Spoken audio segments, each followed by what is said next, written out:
നമസ്കാരം. ഞാനിപ്പോൾ നിൽക്കുന്നത് നെടുമ്പാശ്ശേരി എയർപോർട്ടിലാണ്. എങ്ങോട്ടാണെന്നല്ലേ പറയാം.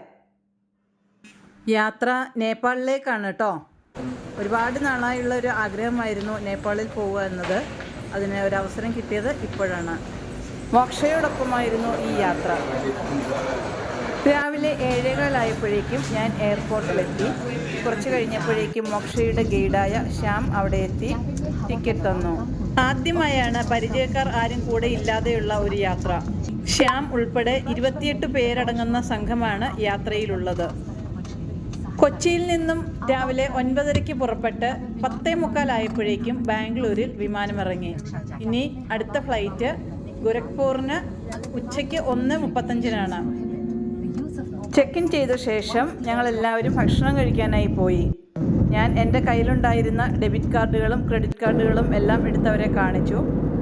അതിലുള്ള ഒരു കാർഡ് എടുത്ത് എൻ്റെ കയ്യിൽ തന്നിട്ട് അവർ പറഞ്ഞു, ഇത് പ്ലാറ്റിനം കാർഡാണ്, നിങ്ങൾക്ക് പ്രീമിയം ലോഞ്ചിൽ പോയി ഭക്ഷണം കഴിക്കാമെന്ന്.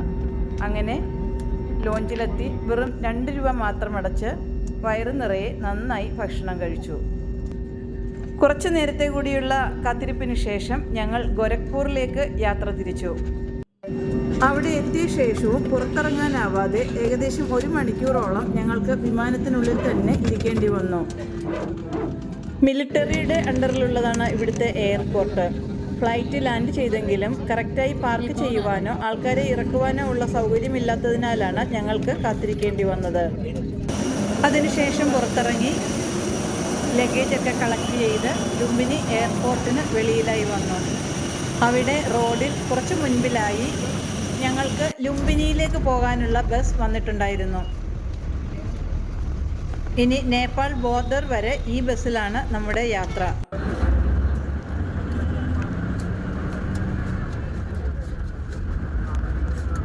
ലുംബിനിയിലെ ഹോട്ടലിലായിരുന്നു നമുക്ക് ഡിന്നർ പറഞ്ഞിട്ടുണ്ടായിരുന്നത്.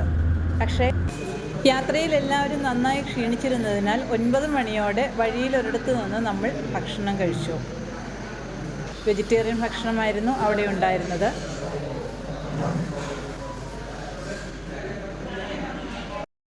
അങ്ങനെ നമ്മൾ നേപ്പാൾ ബോർഡറിൽ എത്തിയിരിക്കുകയാണ്. ഇനി ഇവിടെ നിന്നും ചെക്കിംഗ് ഒക്കെ കഴിഞ്ഞ് വേണം നമുക്ക് നേപ്പാൾ ബോർഡറിലേക്ക് കടക്കാനായിട്ട്. പാസ്പോർട്ട് അല്ലെങ്കിൽ ഇന്ത്യൻ വോട്ടേഴ്സ് ID കയ്യിലെടുത്തിട്ടുണ്ടാകണമെന്ന് നമ്മളോട് പറഞ്ഞിട്ടുണ്ടായിരുന്നു. പക്ഷേ ഒരു പേരിന് മാത്രമുള്ളൊരു ചെക്കിങ്ങാണ് അവിടെ നടന്നത്. ഇതാ നമ്മുടെ സാധനങ്ങളൊക്കെ ഇതേപോലെ സൈക്കിൾ റിക്ഷയിൽ ഇന്ത്യൻ ബോർഡറിനപ്പുറത്തേക്ക് കടത്തുകയാണ് ചെയ്യുന്നത്. ഇവിടുത്തെ സൈക്കിൾ റിക്ഷക്കാരുടെ ഒരു ഉപജീവന മാർഗം കൂടിയാണിത്.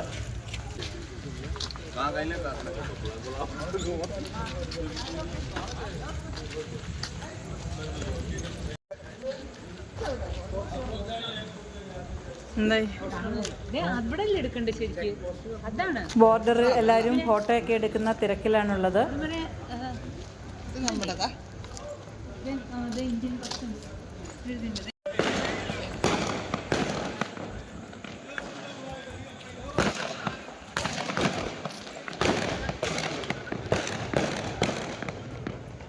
ഉത്തർപ്രദേശിലെ ഗോരഖ്പൂരിലുള്ള സൊണാലിയുമായാണ് ഇന്ത്യ നേപ്പാൾ ബോർഡർ ഇവിടെ പങ്കുവയ്ക്കുന്നത്.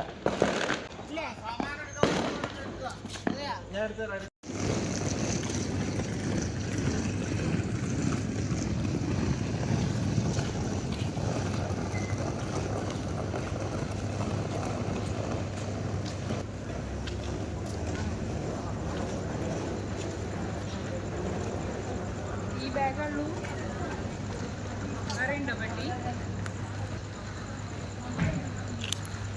നമ്മുടെ ഐഡൻറ്റിറ്റി പരിശോധിച്ച് അകത്തേക്ക് വിടാനുള്ള ഇന്ത്യൻ സൈനികരാണ് അവിടെ ഇരിക്കുന്നത്.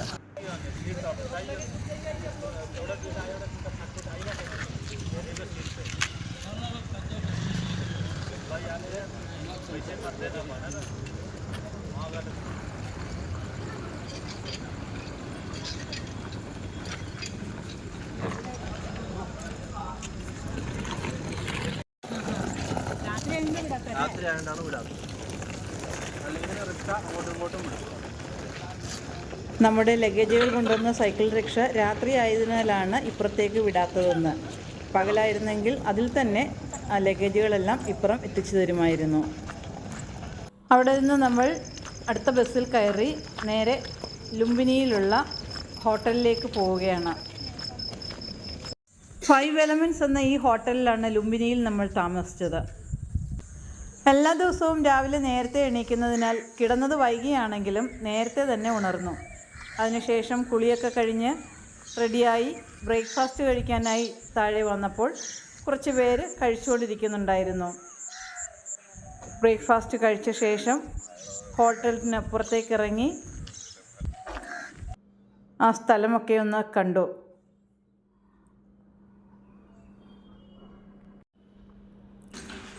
ഇതാണ് കേട്ടോ നമ്മൾ താമസിച്ച ഹോട്ടൽ.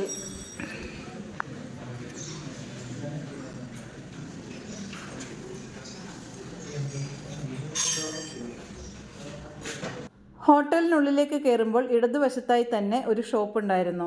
പ്രധാനമായും അത് ഇവിടെ വരുന്ന ടൂറിസ്റ്റുകളെ ഉദ്ദേശിച്ചിട്ടുള്ളതാണ്. ബുദ്ധവിഗ്രഹങ്ങൾ, രുദ്രാക്ഷമാലകൾ, പേളുമാലകൾ, ഷോളുകൾ, അങ്ങനെ വിവിധ തരം സാധനങ്ങളായിരുന്നു അതിലുള്ളത്. തൊട്ടടുത്ത് തന്നെയായി റെസ്റ്റോറൻറ്റുമുണ്ട്.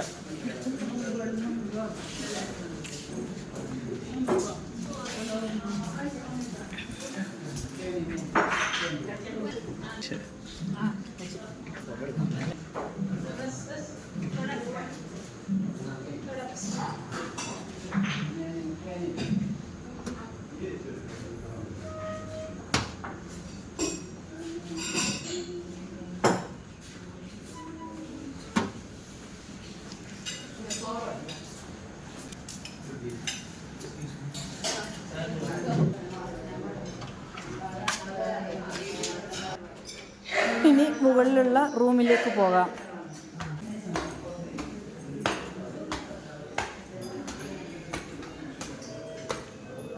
ഒന്നാമത്തെ നിലയിൽ തന്നെയായിരുന്നു എനിക്ക് റൂം കിട്ടിയത്.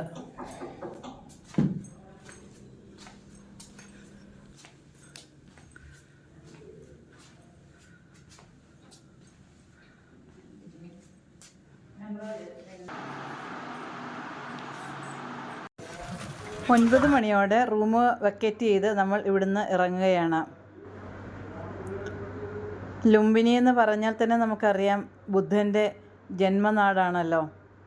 ഇവിടത്തെ ഒരു പ്രത്യേകത, വിവിധ രാജ്യങ്ങളുടെ ബുദ്ധമത ആശ്രമങ്ങൾ അല്ലെങ്കിൽ മഠങ്ങൾ ഇവിടെയുണ്ട്. അതൊക്കെ സന്ദർശിക്കുക എന്നുള്ളതാണ് നമ്മുടെ ലക്ഷ്യം. ഹാൻഡ് ബാഗിൽ ഇടായിരുന്നില്ലേ?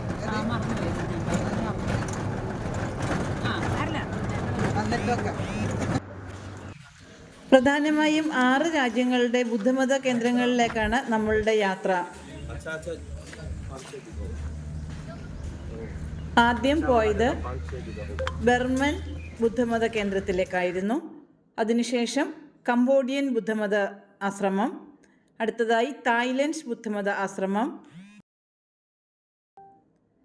പിന്നീട് ജർമ്മൻ, അത് കഴിഞ്ഞ് നേപ്പാൾ, ചൈനീസ്, ഇത്രയും ആശ്രമങ്ങളാണ് നമ്മൾ സന്ദർശിച്ചത്. ഇതിൽ ജർമ്മൻ ആശ്രമത്തിലേക്ക് ഞങ്ങളുടെ റിക്ഷ എത്തിയപ്പോഴേക്കും അത് അടച്ചിട്ടുണ്ടായിരുന്നു. അതിനാൽ ഉള്ളിൽ കയറാൻ പറ്റിയില്ല. കൂടാതെ ജർമ്മൻ ആശ്രമത്തിനും നേപ്പാൾ ആശ്രമത്തിനും ഇടയിലായി ഫ്രാൻസിൻ്റെ ഒരു ആശ്രമം കൂടി അവിടെ ഉണ്ടായിരുന്നു. പക്ഷേ നമുക്ക് ആ സമയത്ത് അവിടെ പ്രവേശനമുണ്ടായിരുന്നില്ല. ഇന്ത്യയുടെ ബുദ്ധമത കേന്ദ്രത്തിൻ്റെ പണികൾ അവിടെ നടന്നുകൊണ്ടിരിക്കുന്നു എന്നാണ് അറിയുവാൻ കഴിഞ്ഞത്. അതിനുശേഷം നമ്മൾ ബുദ്ധൻ ജനിച്ച സ്ഥലമായ ഇപ്പോഴത്തെ മായാദേവി ക്ഷേത്രത്തിലും പോയി. അവിടെ ബുദ്ധൻ ജനിച്ച സ്ഥലത്തായി മാർക്കർ സ്റ്റോൺ കൊണ്ട് അടയാളപ്പെടുത്തിയിട്ടുണ്ടായിരുന്നു. ഉള്ളിൽ ക്യാമറ അനുവദിക്കാത്തതിനാൽ ഫോട്ടോകളൊന്നും എടുക്കുവാൻ സാധിച്ചിരുന്നില്ല.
കാണാൻ